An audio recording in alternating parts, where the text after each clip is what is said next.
Kisah kedermawanan Rasulullah.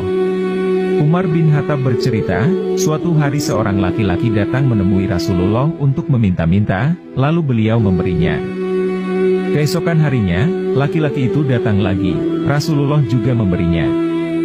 Hari berikutnya, lelaki itu datang lagi dan kembali meminta, Rasulullah pun memberinya. Pada keesokan harinya, lelaki itu datang kembali untuk meminta-minta. Rasulullah lalu bersabda, "Aku tidak mempunyai apa-apa saat ini. Tapi, ambillah yang kau mau dan jadikan sebagai utangku.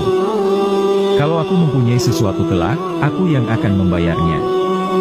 Sahabat Umar lalu berkata, "Wahai Rasulullah, janganlah memberi di luar batas kemampuanmu." Namun, Rasulullah tidak menyukai perkataan Umar tadi.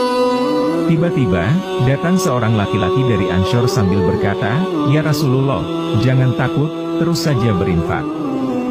Jangan khawatir dengan kemiskinan." Mendengar ucapan laki-laki tadi, Rasulullah tersenyum, lalu beliau berkata kepada Umar, "Ucapan itulah yang diperintahkan oleh Allah kepadaku." Hadis riwayat Tirmidzi.